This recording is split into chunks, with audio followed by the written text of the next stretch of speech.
Bismillahirrahmanirrahim. Assalamualaikum warahmatullahi wabarakatuh. Alhamdulillah, hamdulillahi wa kafa, wassalatu wassalamu alal mustafa wa ala alihi wa sahbihi wa man ihtada, amma ba'd. Sahabat sekalian, alhamdulillah bersyukur kita bisa tetap berjumpa dalam kesempatan kajian online. Kali ini kita akan membahas seputar keutamaan dan adab tilawah. Yang materi ini tentu bukan materi yang baru, sudah populer dan saya yakin sebagian kita telah optimal dalam menjalankannya. Jadi ini adalah bab untuk saling mengingatkan, saling menguatkan, tawasau bil haq dan tawasau bis sabr. Materi ini kami ambil dari kitab Mabahis fi Ulumil Quran yang ditulis oleh Syekh Manaul Qattan. Jadi setelah membahas tentang berbagai rangkaian cabang ulumul Quran, beliau juga menyelipkan satu bab khusus tentang fadlu tilawah, keutamaan tilawah dan juga adab tilawah. Kita bahas terlebih dahulu tentu keutamaan tilawah untuk memotivasi kita agar senantiasa bersemangat dalam tilawatul Al-Quran, meskipun tentu kita yakin bahwa bentuk interaksi kita dengan Al-Quran bentuknya banyak. Jadi dari mulai kita istima mendengarkan saja insya Allah mendapatkan pahala. Kita mau berusaha menghafal juga ada pahalanya. Apalagi jika kita berusaha mentadabburi dan tentu mengamalkan, membela, itu berbagai macam bentuk interaksi kita terhadap Quran yang insya Allah senantiasa kita tingkatkan dari hari ke hari dan dari waktu ke waktu. Nah, untuk kali ini kita sedikit khusus membahas tentang keutamaan tilawatil Quran. Yang pertama yaitu adalah bahwa setiap kita diminta untuk bersungguh-sungguh, berlomba dalam arti bersemangat untuk mengikuti mereka yang semangat di dalam tilawatul Quran. Di dalam hadis Rasulullah SAW bersabda, la hasad illa fi isnain. Tidak boleh ada namanya hasad, iri, kecuali kepada dua kelompok orang. Kita tahu salah satunya adalah rajulun atahullahul Qur'an wa huwa yaqumu bihi ana al-lail wa ana an-nahar. Jadi tidak boleh kita hasad kecuali kepada dua kelompok. Yang satu adalah orang yang Allah berikan harta lalu menginfakkannya siang dan malam, dan yang kedua adalah orang yang Allah berikan Al-Quran lalu mengajarkannya, membacanya, menghidupkannya siang dan malam. Maka kalimat la hasad ini tidak boleh kita hasad. Ini menunjukkan kita justru la hasad illa, tidak boleh kecuali. Maka di sini justru ada motivasi bagaimana kita boleh dalam arti bersemangat untuk mengikuti mereka yang bersemangat dalam tilawatul Quran. Jadi ketika kita mendengar ada saudara kita, atas sahabat kita, keluarga kita misalnya, mereka mempunyai program-program tilawah, yaitu misalnya satu hari satu juz, atau mereka punya program tilawah yang lebih dari itu, atau mereka sedang tilawah misalnya malam Jumat, ya, semangat membaca Al-Kahfi lalu menyemangati yang lain. Sesungguhnya perlu kita hadirkan adalah rasa lapang dada, bukan malah menuduh ria, menuduh pencitraan, tetapi adalah ini harus kita munculkan dalam hati kita. Kenapa kita tidak mengikuti? Kenapa kita tidak bisa? Kenapa kita tidak mau meniru kebaikan? Dalam hadis ini kita diminta untuk bersemangat, berlomba. Ketika ada orang-orang, ada ustadz-ustadz, ada teman-teman kita yang semangat di dalam tilawatul Quran, maka kita hendaknya berusaha untuk meniru dan mencontohnya. Kemudian juga di dalam tilawah Quran adalah satu ibadah.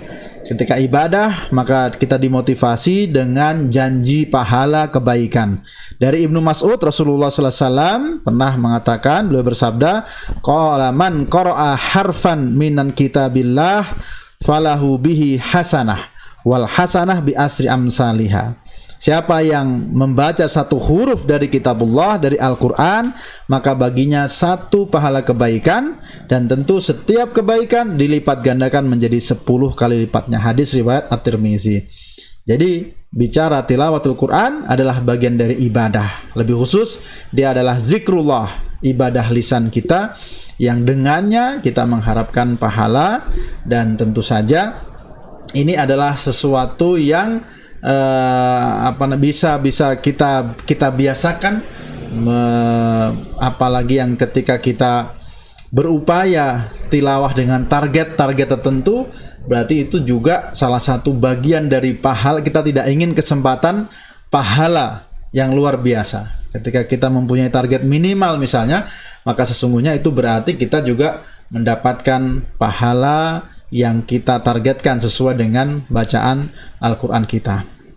Kemudian yang berikutnya adalah keutamaan tilawah adalah menjadi pembela, penolong kita di akhirat. Rasulullah SAW bersabda, "Iqra'u al-Qur'an fa innahu ya'ti yaumal qiyamah syafi'an li ashabihi." Dari Abu Umamah, Rasulullah SAW bersabda, bacalah Al-Quran karena ia akan datang pada hari kiamat memberi syafaat bagi pembacanya. Ini hampir sama dengan hadis tentang Ramadan ya, puasa Ramadan atau puasa, dikatakan as-siyam wal Quran, bahwa puasa dan Al-Quran akan membela nanti pada hari kiamat. Jadi Al-Quran akan meminta, membela kita dengan mengatakan bahwa dia telah meninggalkan tidur untuk kemudian membacaku itu pada hari kiamat nanti. Maka benar, ini saling menguatkan riwayat ini, bahwa Al-Quran akan memberikan syafaat pada kita yang membacanya di hari kiamat nanti. Kemudian ada yang bertanya, bagaimana dengan di kubur? Ada yang mengatakan, apakah di dalam kubur nanti juga Al-Quran akan menemani para pembacanya? Maka ketika bicara keterangan yang spesifik tentang amalan Al-Quran, membaca Al-Quran, maka memang hadis yang berbicara tentang itu lemah ya, disebutkan dalam Ibnul Jauzi dalam kitab Al-Mawdu'at. Tetapi riwayat yang lebih kuat mengatakan memang amal soleh ya. Jadi amal soleh akan menjelma menjadi teman yang bagus, teman yang baik, yang akan menemani seorang mukmin di alam kuburnya nanti. Dan ini tentu tidak bertentangan, karena sejatinya bacaan Quran kita bagian dari amal soleh yang insya Allah juga akan menemani di alam kubur. Nah, tentu banyak sekali keutamaan-keutamaan dalam tilawatul Quran yang semuanya itu kemudian memotivasi para salafus soleh, di mana mereka juga berlomba-lomba. Ada satu riwayat bagaimana Abdullah bin Amr ketika itu bertanya kepada Rasulullah, "Ya Rasulullah, kam aqra'ul Quran, berapa lama aku menghabiskan atau membaca Al-Quran?" Ketika diberikan jawaban, bacalah dalam 1 bulan, maka Abdullah bin Amr ini dengan semangat mengatakan, sesungguhnya aku lebih kuat dari itu. Begitu seterusnya sehingga Rasulullah SAW katakan bahwa faqra'u fi sab'in wa la tazid ala dalika. Ya sudah, kalau begitu bacalah Al-Quran dalam 1 pekan dan jangan lebih dari itu. Walaupun nanti juga dalam kelanjutannya ada riwayat yang mengatakan la yafqah man qara'al Quran aqal min salasa. Tidak akan menjadi faqih, tidak akan faham orang yang membaca Al-Quran kurang dari 3 hari dengan asumsi dia mungkin akan menyibukkan dengan tilawahnya tanpa berusaha mentadabburinya. Jadi ini adalah bagian dari betapa gambaran para sahabat bersemangat di dalam tilawatul Al-Quran. Dan sudah banyak kisah-kisah bagaimana beliau mereka menghatamkan Al-Quran, apalagi secara khusus di Syahrul Quran, yaitu Syahrul Ramadan. Nah, kemudian kita masuk di bagian tentang adab tilawah. Disebutkan ada beberapa adab tilawah. Yang pertama adalah an yakuna ala wudu li anna dzalika min afdhalid dzikri, yaitu hendaklah kita berwudu terlebih dahulu sebelum membaca Al-Quran, karena membaca Al-Quran adalah bentuk ibadah dan dia adalah sebaik-baik zikrullah. Meskipun tentu ini bukan syarat, tetapi babnya adalah al-mustahab, sesuatu yang dianjurkan ya, bukan menjadi syarat secara khusus, tapi ini adalah dianjurkan. Kemudian juga an yakuna fi makanin nadhif tahir mura'ah li jalalil qiraah. Hendaklah kita mencari tempat dalam membaca Al-Quran itu tempat yang bersih, tempat yang suci, untuk menjaga keagungan dan menghormati keagungan Al-Quran. Jadi hari-hari ini tentu kita bisa dan biasa membaca Al-Quran dari gadget kita, dari HP kita, dari laptop kita, dari tablet kita. Tetapi bukan berarti kemudian kita bebas ya, artinya sembarangan dalam memilih tempat kita membaca Al-Quran. Salah-salah tidak dalam tempat yang tepat, kita bisa jadi justru malah kita seolah-olah menjadikan bacaan Al-Quran sebagai sambilan tanpa persiapan khusus, ya, tanpa tempat khusus. Walaupun tentu itu boleh-boleh saja selama tadi tidak tempat yang kotor, tidak tempat yang najis.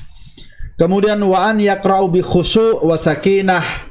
Jadi dalam membaca Al-Quran kita usahakan kita membaca dengan penuh kehusyukan.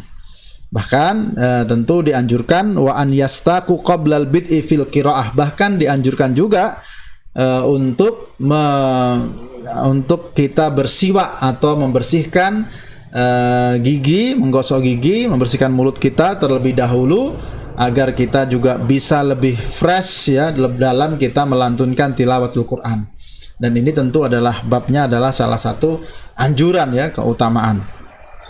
Kemudian juga wa an yata'awwad fi bidayatiha, yaitu kita sebelum mulai membaca Al-Quran, tilawah Al-Quran, kita mulai dengan beristiadah, yaitu mengucapkan lafaz a'udzubillahi minasyaitonirrajim sebagaimana disebutkan jelas di dalam surat An-Nahl ayat 98, fa idza qara'tal Qur'an fasta'id billahi minasyaitonirrajim. Jika engkau membaca Al-Quran, maka berlindunglah kepada Allah dari syaitan yang terkutuk, sehingga kita benar-benar optimal dan bisa khusyuk di dalam membacanya. Kemudian juga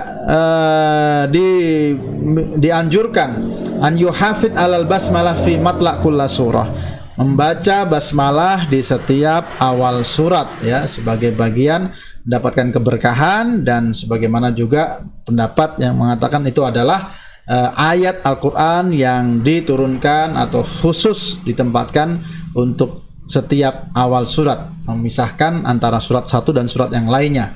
Ini kalau tadi secara umum memulai dengan isti'adah, yaitu ketika kita tidak memulai di awal surat. Khusus spesial ketika di awal surat kita memulai dengan setelah isti'adah dengan basmalah, tentu selain surat Al-Bara'ah. Nah, kemudian juga kita berusaha wa antakuna qira'atuhu tartilan. Jadi berusaha kita membaca dalam kondisi tartil, yaitu dengan tajwid, memberikan hak-hak hukum tajwid, sekaligus juga memberikan hak-hak makhraj hurufnya, mengeluarkan huruf sesuai dengan makhrajnya, dan juga memperhatikan hukum-hukum tajwidnya seperti matnya, idgham, dan seterusnya, sebagaimana dianjurkan, diperintahkan dalam surat Al-Muzammil ayat 4, warattilil Qur'ana tartila. Kemudian selanjutnya adalah wa an yatadabbar ma yaqra lianna hadha huwal maqsudul a'dam. Berusaha dalam kita bertilawah juga berusaha untuk mentadabburi makna-makna ayat yang kita baca, karena untuk itulah sesungguhnya Al-Quran diturunkan. Jadi agar kita bisa berinteraksi dengan ayat, bahkan membawa perasaan kita masuk di dalamnya. Dan ini sudah dijelaskan perintahnya di dalam Al-Quran surat Muhammad ayat 24, afala yatadabbarunal Quran am ala qulubin aqfaluha. Apakah mereka tidak mentadabburi Al-Quran atau dalam hati-hati mereka ada gembok-gemboknya? Ketika kita mentadabburi Al-Quran, maka insya Allah kita mendapatkan bukan saja ketenangan dalam hati, tetapi juga kita mendapatkan pencerahan tentang banyak hal. Tadabbur, yaitu membaca dengan merenungi ayat-ayatnya, melibatkan hati dan perasaan kita di dalam makna-makna ayat tersebut. Dan kemudian wa an yata'assar bi ayatil Quran wa'dan wa wa'idan. Karena kita mentadabburi, dan otomatis juga kita akan sangat terpengaruh dengan ayat-ayat secara khusus ketika bicara tentang janji, apalagi bicara tentang ancaman. Jadi ini adalah salah satu adab dalam tilawah, yaitu berusaha meresapi ayat-ayat yang kita baca. Ayat-ayat azab, maka kita bisa menangis, ya, bersedih. Dan ini juga terjadi, bahkan sampai Rasulullah SAW juga pernah meminta Ibnu Mas'ud untuk membacakan Al-Quran, ya, kemudian karena beliau ingin mendengar dari yang lainnya, dan ketika diperdengarkan satu ayat, maka kemudian Rasulullah SAW bersedih, ya, menangis karena merasakan sangat-sangat berat apa yang disampaikan di dalam ayat Al-Quran tersebut. Dan ini juga di dalam Al-Quran surat Al-Isra 109 disebutkan wa yakhiruna lil adqani yabquna wa yaziduhum khusyu'a. Sebagai gambaran mereka, orang-orang mukmin, mereka menyungkurkan wajah mereka sambil menangis, takut kepada Allah, dan mereka bertambah khusyuk dalam mendengarkan Al-Quran. Jadi ayat ini diulang penekanan bagaimana Al-Quran mempunyai taksir, mempunyai bekas, mempunyai pengaruh terhadap orang mukmin yang membacanya dengan khusyuk. Kemudian juga wa an yuhassinu sautahu bil qiraah. Jadi dianjurkan juga berusaha memperbagus suara di dalam membaca Al-Quran, karena itu tentu wasautul hasan auqa fin nafs. Ketika suaranya bagus, tentu akan lebih mudah terasa dalam hati kita, dan juga sebagaimana Rasulullah SAW berpesan dalam hal ini dalam hadis riwayat Ibnu Hibban, zayyinul Quran bi aswatikum, yaitu hiasilah Al-Quran dengan suara-suara kalian. Begitu pula ketika ada pilihan apakah kita membaca secara jahar atau sir, maka secara kondisi umum awalnya adalah al-jahru afdal. Membaca jahar itu afdal. Kenapa? Karena dengan membaca secara jahar itu bisa iqadul qalb, bisa membangunkan dan menggugah hati kita. Wa tajdidun nasyad, juga memperbarui semangat kita yang membaca, termasuk juga bisa menjadikan orang-orang yang mendengar bisa lebih perhatian dalam menyimak dan dia mendapatkan manfaatnya. Maka sesungguhnya dalam kondisi normal membaca Al-Quran jahar itu diutamakan, kecuali dalam kondisi-kondisi misalnya mungkin ditakutkan riya, ya, kita takut dalam diri kita riya, maka kita baca dengan sir. Atau dalam kondisi mungkin ada orang yang sholat, ya, takut mengganggu, maka kita baca dengan sir. Nah, ketika ada pertanyaan di akhir bab ini, Syekh Manal Qattan menyebutkan bagaimana lebih afdal mana antara kita membaca Al-Quran dari mushaf atau membaca dari hati atau dengan hafalan kita. Tentu ini bagi yang punya hafalan Al-Quran, maka ada beberapa pilihan. Yang pertama, pendapat yang mengatakan lebih afdal membaca dari mushaf. Karena apa? Karena melihat kepada mushaf itu sendiri satu bentuk ibadah, sehingga ketika dia membaca dengan melihat mushaf itu dia menggabungkan dua ibadah. Ibadah membacanya, qiraatul Quran, dan juga ibadah memandang kepada mushaf, ya. Itu menjadi satu gabungan dari ibadah, mendapatkan dua kebaikan. Ada juga pendapat yang mengatakan lebih afdal membaca dengan hafalan. Karena biasanya membaca dengan hafalan itu lebih menghasilkan kekhusyukan dalam hati dan lebih terasa di dalam hati, maka lebih afdal membaca dengan menghafal. Kemudian pendapat yang ketiga berusaha tentu menengahi antara dua hal tadi dengan menyebutkan tergantung kondisi masing-masing. Kalau memang ada orang yang punya hafalan Quran dan dia dengan bacaan menghafalnya dia khusyuk dengan bisa tadabbur, maka itu lebih afdal. Kalau memang orang tersebut sama antara dia menghafal dengan membaca secara kehusukan, maka lebih afdal membaca dari mushaf karena dia mendapatkan dan menggabungkan dua pahala. Nah, itu tentu menjadi bagian dari apa-apa yang kita bisa jalankan, bisa kita optimalkan ketika kita sedang tilawatul Quran. Sekali lagi, ini bukan hal yang baru, ini adalah mengingatkan dan menguatkan kita semua. Semoga kita mampu meningkatkan, menjalankannya dan meningkatkan, dan tentu saja mengajak orang-orang di sekitar kita untuk melakukan hal yang sama. Demikian, mohon maaf atas segala kesalahan dan kekurangan. Aqulu qauli hada wa astaghfirullahi li wa lakum innahu huwal ghafurur rahim. Wassalamualaikum warahmatullahi wabarakatuh.